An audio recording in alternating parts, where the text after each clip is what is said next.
श्री स्वामी समर्थ. शेवटचा गुरुवार, मार्गशीर्ष महिन्यातील हा 4था गुरुवार. तांदळाचा प्रभावी असा उपाय करा, म्हणजे आपल्या घरातील सुख समृद्धी, धनधान्य, संपत्ती, ऐश्वर असं आपल्या आयुष्याचं सोनं होईल. तर चला तर पाहूयात, मग आपल्या व्हिडिओला सुरुवात करूया. तांदूळाचा त्रिकोण लक्ष्मीला घरात स्थिर ठेवण्याचं गुप्त रहस्य. जिथे स्वयंपाक बनवतो तीच जागा घराचं भाग्य लिहिते. आज तो भाग्य बदलणारा उपाय जाणून घ्या. आणि व्हिडिओला सुरुवात करण्याआधी आपल्या चॅनलवरती तुम्ही नवीन असाल तर आपल्या चॅनलला सबस्क्राईब करा, लाईक करा आणि शेअर करा. कमेंट बॉक्समध्ये श्री स्वामी समर्थ लिहायला विसरू नका. तर एक छोटासा आपण अत्यंत प्रभावी तांदळाचा शुभ त्रिकोण माहिती आहे. हा त्रिकोण किचनमध्ये बनवलात तर घरातील अडकलेली ऊर्जा जणू पाण्याचा धबधबा उघडल्यासारखी वाहू लागते. म्हणजेच काय, आज मी तुम्हाला असा उपाय सांगणार आहे जो घरात लक्ष्मी स्थिर करतो, नकारात्मकता शोषून घेतो आणि घरात बरकत 3 पटीने वाढवतो. हा उपाय महिला सहज करू शकतात आणि घरात महिला नसतील तर पुरुषही करू शकतात. तर चला तर मग व्हिडिओला सुरुवात करूया. नमस्कार. आजचा उपाय किचनमध्ये घडणाऱ्या ऊर्जेवर आधारित आहे. कारण किचन म्हणजे केवळ अन्न शिजवण्याची बनवण्याची जागा नव्हे, तर ते घराचं ऊर्जा स्त्रोत आहे. स्वयंपाकघराची व्हायब्रेशन जशी, तसेच संपूर्ण घराचं नशीब. आणि म्हणूनच आज मी तुम्हाला हे सांगणार आहे, किचनमध्ये तांदळाचा शुभ त्रिकोण बनवण्याची शक्तिशाली, प्राचीन आणि अत्यंत प्रभावी पद्धत. उपाय काय आहे? हा उपाय अतिशय सोपा आहे, पण त्याचा परिणाम खूप खोल आहे. तांदूळ ही पृथ्वीची ऊर्जा शोषणारी वस्तू आहे आणि त्रिकोण ही ऊर्जा स्थिर करणारी आकृती आहे. जेव्हा पृथ्वी ऊर्जा आणि त्रिकोण ऊर्जा एकत्र येतात तेव्हा घरातील स्टॅग्नंट, अडकलेली आणि जड ऊर्जा स्वतःहून बाहेर पडू लागते. उपाय कधी करायचा? हा उपाय तुम्ही गुरुवारी सकाळी 6 ते 11 या वेळेत करायचा आहे. गुरुवार हा धन व स्थिरतेचा दिवस मानला जातो आणि त्याचबरोबर हा आपला मार्गशीर्ष महिन्यातील शेवटचा गुरुवार आहे. या दिवशी घरातील किचनची ऊर्जा सर्वात रिस्पेक्टिव्ह असते, म्हणजे प्रेझेंट असते. आणि कोण करू शकतं? महिला नक्की करू शकतात. पाळीमध्ये असतील तरी हरकत नाही.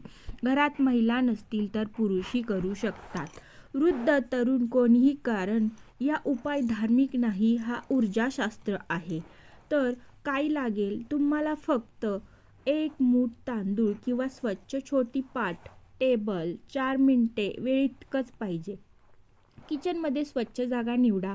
ही जागा गॅसच्या अगदी बाजूला नसावी, थोडी शांत बाजू निवडा. आता हात स्वच्छ धुवा. ऊर्जा जागृत करण्यासाठी हात स्वच्छ असणं महत्त्वाचं आहे. तुमचे तांदूळ घ्या आणि त्या तांदळातून जमिनीवर किंवा पाटावर एक छोटासा त्रिकोण रेखा. पेन्सिल नाही, दोर नाही, फक्त तांदूळ ठेवून त्रिकोण काढा. तो बनवायचा आहे आणि त्रिकोणाची टोकं किचनच्या मध्याकडे असावीत. आता दोन्ही हात वर करून मनात म्हणा, माझ्या घरात आनंद, शांती आणि भरभराट येवो. हा त्रिकोण तसाच 3 तास ठेवायचा. पहिल्या गुरुवारी काय जाणवतं? उपाय केल्याच्या पहिल्याच गुरुवारी घरात हलकं वातावरण जाणवतं. ताण कमी होतो, मन शांत होतं, घराची हवा हलकी वाटते. स्वयंपाक करताना एनर्जी हलकी जाणवते. ही एनर्जी क्लिअरिंगचे पहिले चिन्ह आहे. दुसऱ्या गुरुवारी दिसणारे बदल म्हणजेच आपण अमावस्येच्या आधी हा गुरुवार येतोय आणि हा गुरुवार 18 तारखेला आहे आणि अमावस्या येते 19 तारखेला. त्यामुळे त्याचा अत्यंत प्रभावी असा हा उपाय आहे. तर तुम्ही करून बघा, तुम्हाला काय जाणवतं ते. दुसऱ्या गुरुवारी पण असं, म्हणजे तुम्ही कोणत्याही गुरुवारी करू शकता, पण स्टार्टिंग आपण आता शेवटच्या मार्गशीर्ष गुरुवार आहे आणि लगेच अमावस्या येत आहे.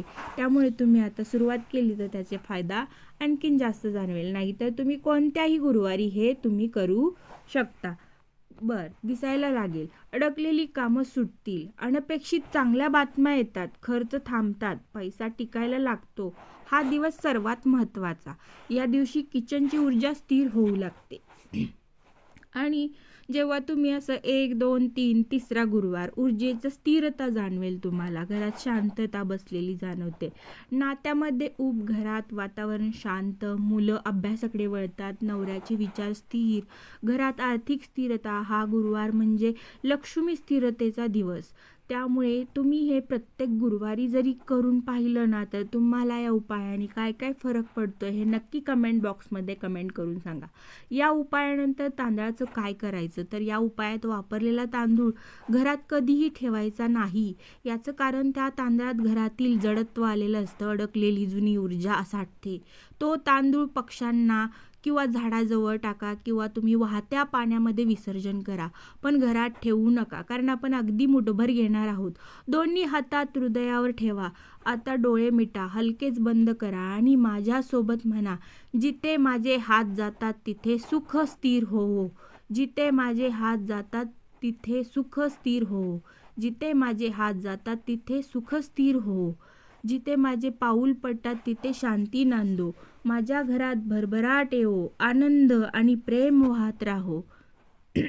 असं तुम्ही म्हणायचं 2-3 वेळा तर म्हणायचं. महिलांनो, तुम्ही फक्त घर चालवत नाही, तुमची ऊर्जा ही प्रचंड घराला जीव देते. तुमचे हात जिथे फिरतात तिथे घराचं नशीब बदलतं. हा उपाय एक छोटासा प्रयत्न आहे, पण घराला पुन्हा जिवंत करण्यासाठी मोठी शक्ती आहे. हे तुम्ही मनापासून श्रद्धेने करून पहा, तर तुम्हाला त्याचा फार चांगला अनुभव येईल. हा उपाय करून बघा, घर स्वतः बदलू लागतं. तर श्री स्वामी समर्थ. हा व्हिडिओ तुम्हाला कसा वाटला, व्हिडिओमध्ये कमेंट करून नक्की सांगा. आणि या उपायाचा काय प्रभाव तुमच्यावरती जाणवतो हे कमेंट करून नक्की नंतर सांगा तुम्ही मला. आपला हा व्हिडिओ आवडला असेल तर लाईक, शेअर, सबस्क्राईब करायला आपल्या चॅनेलला विसरू नका. श्री स्वामी समर्थ.